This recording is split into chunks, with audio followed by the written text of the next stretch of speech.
Well, good morning, Carmen. Good morning. Welcome to our Chosen Scoop. Thank you for joining us today. I just wanted to talk to you about a few things as far as what's going on with you and your business. And let's get started. Okay. So, and I have a list of questions which I normally share, but I didn't share because you're pretty bright. Okay, let's go for it. Tell me what it is you like best about IbpSA in your industry. I think what I most like about the industry is I get to work with small business owners worldwide, and no two businesses are alike. So the response to every business problem or challenge or success is very different. So I never have basically the same question day after day, and I'm never dealing with the same individual day after day. So it keeps me on my toes, keeps me researching, looking for new innovative ways to help my small business owners be successful. Great answer. So what actually got you started in this business, and when did you get started? I fell into it way back in 2006. My husband just retired from the military, and our first civilian job was in Colorado Springs. And I was trying to figure out what I was going to do now that I was going to be packing and moving every 3 years around the world. And so I went to work for a tip agency, and this organization called American Boarding Kennel Association, short for ABKA. They were dealing with boarding facilities worldwide. And I had worked in a boarding facility for exactly 60 days, and that was on my resume. So he wanted to see me. So I went in and interviewed, and he found out my husband was in the Air Force, and all he did was talk about my husband for 30 minutes. And then we shook hands and I left. So I called the temp agency and said, he was more interested in my husband than he was in whatever skill sets I had to bring to the table. I got called 15 minutes later and I was hired. So I went into work for this association. I didn't know what a trade association was, had never heard of a trade association, had spent my life in finance. So I got in there. It was a wonderful man who was the founder of the organization. He taught me everything he knew about the boarding industry. He was the first trade association in the industry. So every day for 3 years, I sat in his office for about 3 hours a day while he told me everything he knew about the industry. I fell in love with the industry. Then our first big catastrophe happened with Katrina. And so we had to rescue pets. So I got to work with the American Kennel Club and using their aircraft to go into the Katrina area, rescue pets. And then I worked with the board of directors for American Boarding Kennel Association to get food in. So that was our first big major effort for helping dogs that were caught in a situation, dogs and cats that were caught in situations that was beyond their control. And so then from that, ABKA eventually filed bankruptcy after their founder retired. And so I started International Boarding and Pet Service Association to fill in the gap for these business owners worldwide. And just to give people an idea of how big the industry is worldwide, it's $84 billion worldwide just in boarding, grooming, and daycare. Wow. Yeah. Wow. I don't think anybody would have ever realized that. Right. You know, we see numbers like 6.2 billion, 6.4 billion in the United States, and we think, okay, but internationally, it's considered part of the leisure hospitality industry. And so internationally, those numbers go up significantly. And you think about, okay, what do we talk about internationally? What does that really mean? Well, I have facility members in the United Arab Immigrants. I have facility members in Madagascar. I have facility members in Russia. So when I really start looking at internationally, the only areas, I even have facility members in Africa. There's just a portion of the middle of Africa that we really don't have members in, and a few small islands. But other than that, it really is an international idea of how to take care of pets, how to train them, how to groom them. So it's a big industry, and we are coming into our own in that we're looking at the care of pets from a hotel perspective. So we're really specializing. So we may bring in pets that are a certain size only in our facility, and we provide special meals for them, and we hire a 5-star chef to cook for our pets, or we may bring in a hotel atmosphere where it's a five-star hotel atmosphere where the bedding's changed every day and treats are left, and there's just this whole idea of pampering the pets. So as we move into this other concept of making it feel more like a spa for humans, a spa for pets, and those dollar amounts keep going up, because think of all the services you can offer a human. We can now offer almost all those same services for pets. That's amazing. And obviously, that's something I would have never even dreamt of. Me neither. That's quite a great story. So, at IBPSA, tell me, what would you consider a perfect client? What is the type of client you like? I think the perfect client for IBpSA is one that is not only focused on the quality care for the pets, but they're focused on making sure that their business is profitable and that it can last a lifetime or more. So I want the business owner who reaches out to IBpSA before they even break ground, just when they're thinking about coming into the industry, so they can start that education right away about all the ins and outs of the industry itself. And I like to take them through the whole life cycle of their business from beginning to end, and all the ups and downs that happen in the middle. Because I think that when you start with your business with what your exit planning is in mind, then the life of your business is more even killed. You're not shocked by what's going to come next, because you've already thought about, what does my exit plan look like? So you're already thinking about the life cycle of your time owning the business. And then you know also what you want out of the business. Is it retirement? I'm going to do this one time for 20 years, and when I retire, I'm going to have more money in the bank. I know what to do with, so I'll never have to go into another business. Or is this just a stop on the road? I'm going to do this for 7, 10 years, sell out, and I'm going to open a different kind of a business. So all of these factors affect how they approach their business. I think for the industry, though, what a lot of times what we're left with is mom and pop started the business 2 generations ago, and on third generation, I don't want it. And the previous generations were just passing on. There was no idea of retirement because they were still getting a little bit from the business. Now the generation doesn't want it. So my perfect client is the one who's made a plan from the very beginning, and they come in before they ever break ground. Well, it's interesting that you say that. So I can reflect back to last year being in Palm Springs at your annual show. And I would say a large percentage of a good percentage of those that stopped by the booth to say hi were yet to go into the business, came to the show to learn about the industry. And as you're saying this just now, I reflected on that. Is how did you guys find and how did you reach out to people that aren't in the business yet, and to talk them into traveling to Palm Springs from wherever they may have come from? Right. See, so how we find people is sort of organic, where they're looking to come into the industry. IBPSA, we're 10 years old this year, and I have spent the past 10 years focusing on small business owners and focusing on the small business industry in general. So I myself belong to a lot of small business organizations to get the IBPSA name out there, so that when people start thinking about what industry they want to go into and it's looking at pets, they'll be able to find us quickly, because I've put our name out in so many different areas. And so that's one way they find us organically, just by doing the search. As soon as you type in a pet boarding and daycare, IBPSA usually comes up number 1 or number 2 in Google search. That's how I So found that's you. Yeah, so that's really important, right? Is that you come up at right there on that front page. They don't have to go hunt you down. So the other thing that we've done is that we partnered with several industry experts, and we brought on a program that they can do self-study called Pet Care Business Basics. And it walks them through 5 stages basically of understanding the industry. First of all, how do you figure out where you want to put your business, whether there's a clientele you need? So how do you do the demographics for that? And then when you're going to build, what does your land need to look like? Location, location, location. We always say in the real estate world, well, it's the same for us. What does that location look like? And then what does your city require, your county, your state require for building that facility?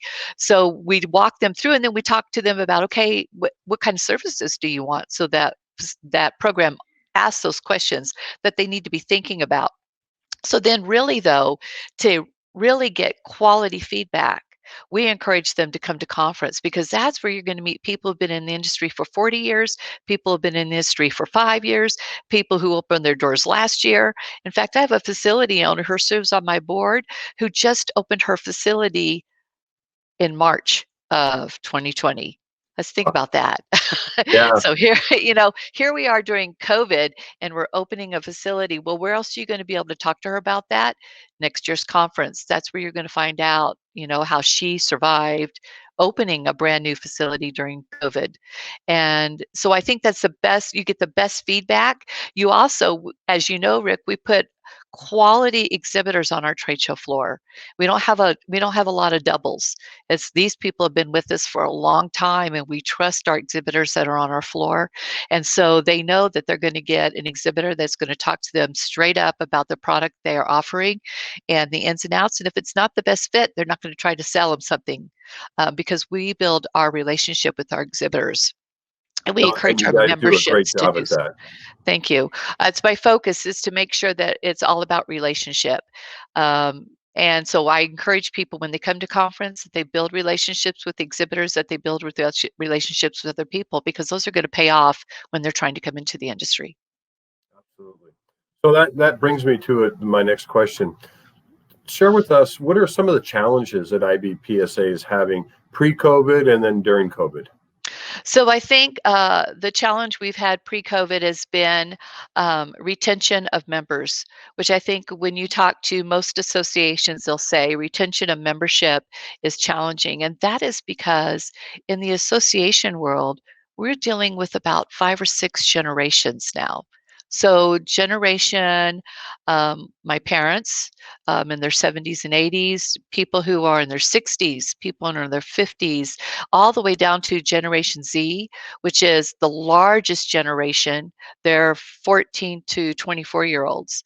They're coming into the industry. So when you start looking at how you talk to each generation, they each see association work very, very differently. So generations that are in their 50s and 60s and 70s, well, I belong to the association because the association supports the industry and that's just what I do. But when you start making the transition at the early 50s and down, their focus is not the same. Why they want you to ask the hard question. What is my return on investment if I join you? That's the number they want. And I think for associations who have been raised in the environment of you just belong to the association because it's the right thing to do, have failed to meet this ROI requirement that these younger generations want. And so for us, making that transition into, okay, how are we going to talk about the ROI of membership, and then actually putting dollar value against that and showing that dollar value, I think that's been the biggest challenge. So before COVID, we were already thinking about this. How do we make sure that the return on investment is worth the money? Um, After COVID or during COVID, our focus became how do we get the right information into our small business owners' hands? Because there was some confusion about what was an essential service and what was not. And so, because we were not listed as an essential service, a lot of facilities closed their doors. And we came back and said, wait, wait, wait, wait. Remember the line that says, or you provide service for essential service workers? Well, those essential service workers, hospital, doctors, nurses, firemen, police, they're working excessively long hours. They need somebody to take care of their pet. So we immediately went right into then what was proper practice, business practice for working during a time of pandemic. So that became our focus after COVID or during COVID, which we're still doing. Which you're still doing. Yeah. So how is that working out for you? Well, I think we've had great success in getting the right information into people's hands immediately. And in fact, we used all the resources that we had. We did all kinds of webinars, video interviews. We put papers together, and we built a really quick free COVID certification program. Something so that they could say we had our employees go through it.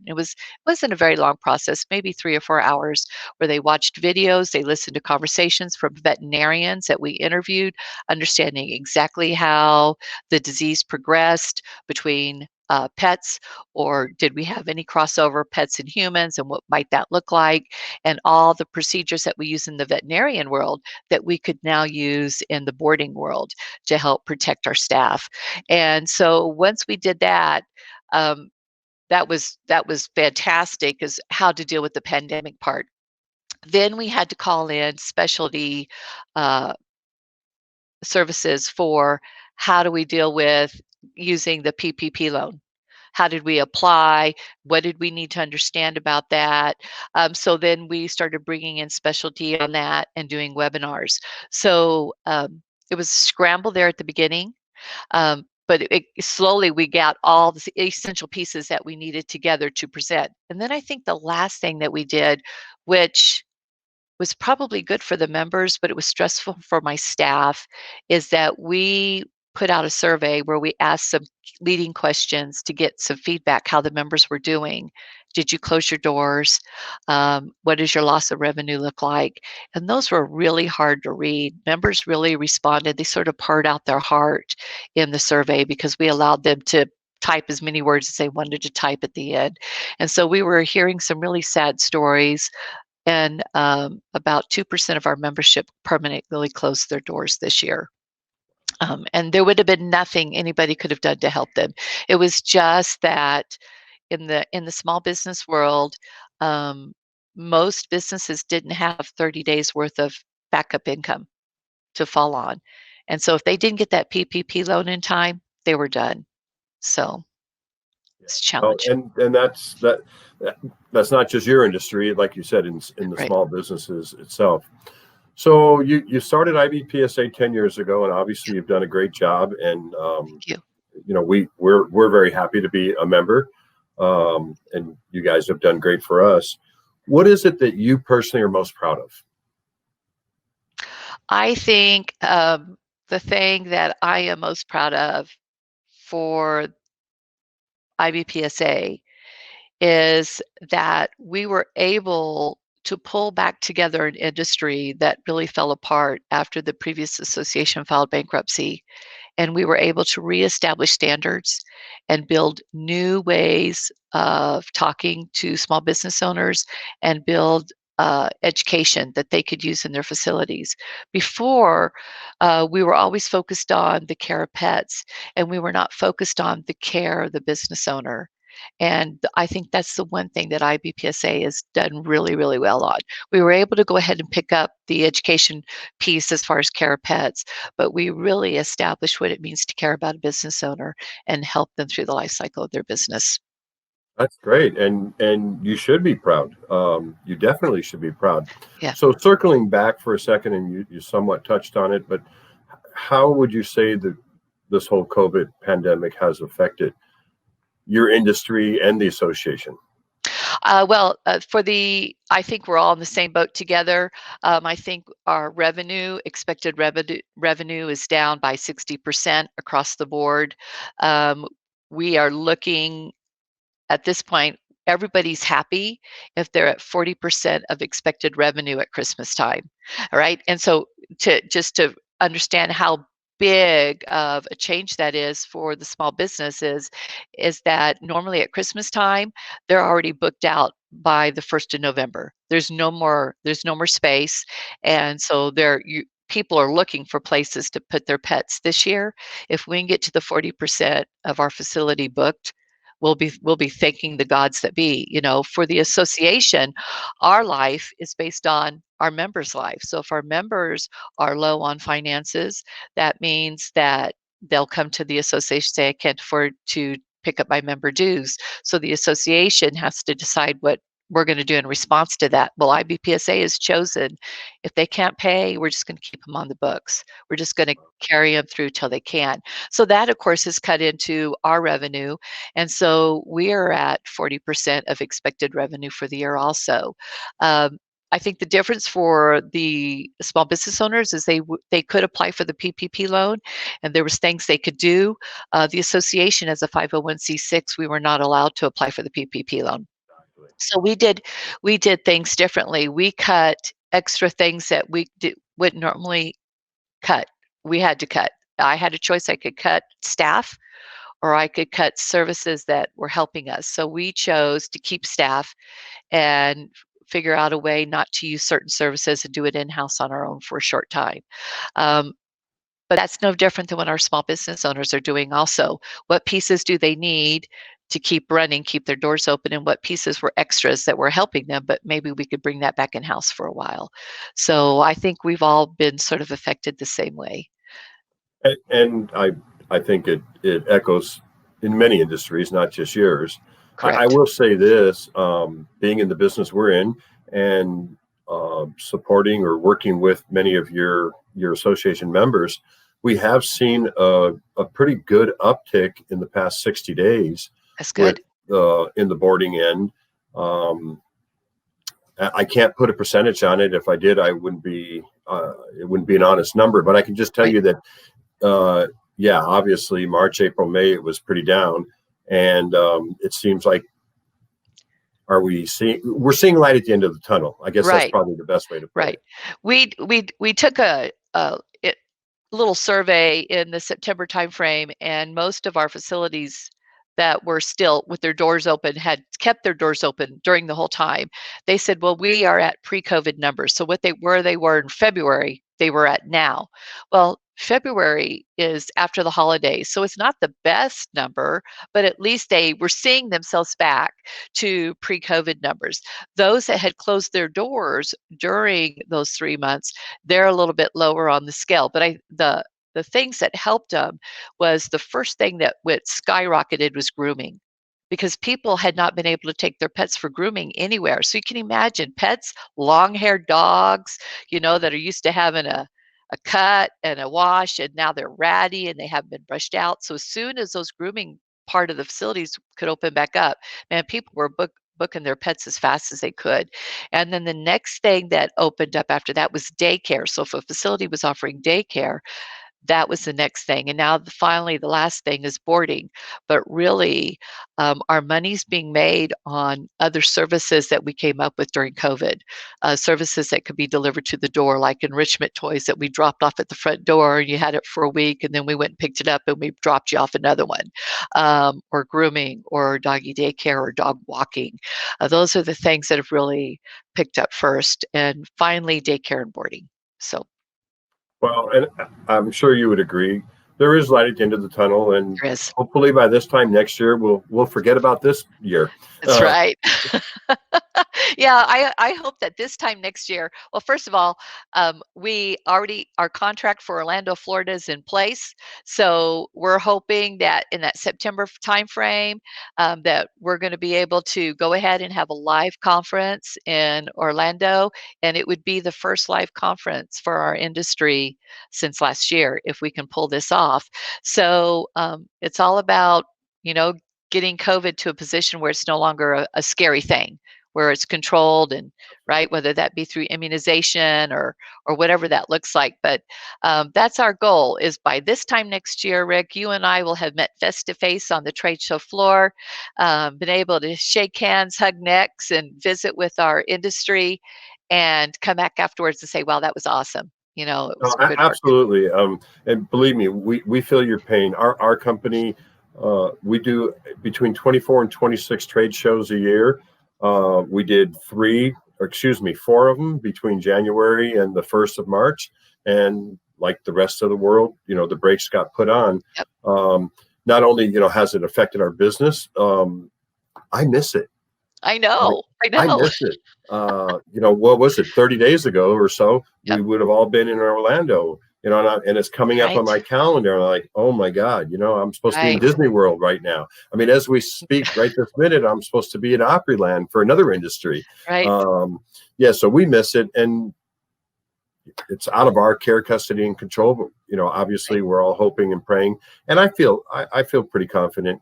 Out here in Southern California, things are doing much better today than during this whole thing.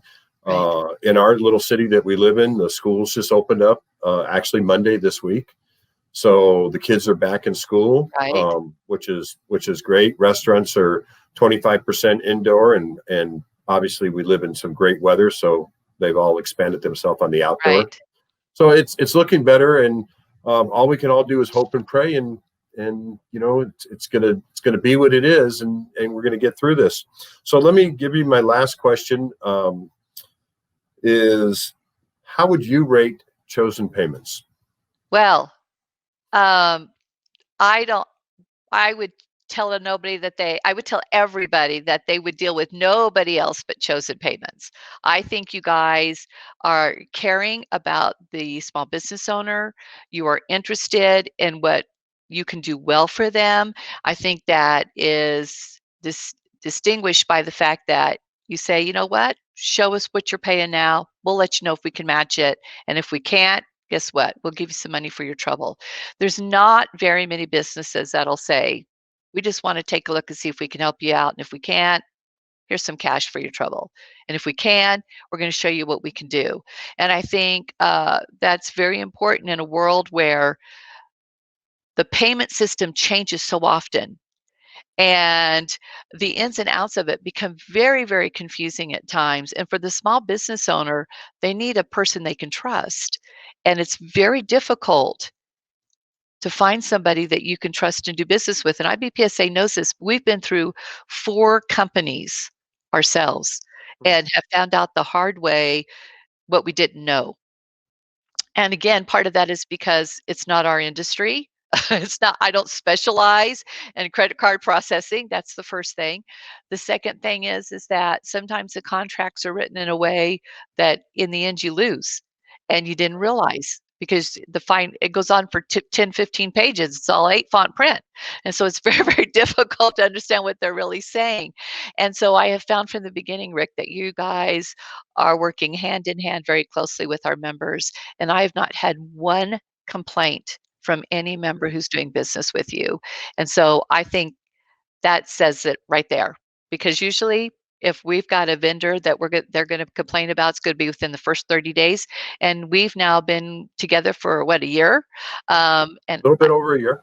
no complaints. So that's the best place to be, Rick. So Well, thank you. Well, and from the bottom of my heart, we appreciate it. Chosen Payments appreciates it. We hope that next year, obviously, we can enjoy each other's company and, like you said, give a absolutely. hug and be in person Right. and have a cocktail. Right. And I'm sure we will. Well, listen, I thank you for your support and everything that IBPSA has done for us. And thank you for taking the time today to share your story with us. We'll notify you, but this will be put out in our what we call our chosen scoop. We do a broadcast or what I guess that's the right terminology every other Tuesday, Uh-huh. and we've started this with COVID, and we're having a lot of fun with it. And we're honored that you would take the time to be a part of it today. Well, thank you, Rick, and thank Chosen Payments for being a part of IBPSA. And I look forward to having a long relationship with you guys. For sure. All right, thanks, Carmen. Have a great day, and God bless you, and stay healthy. You too.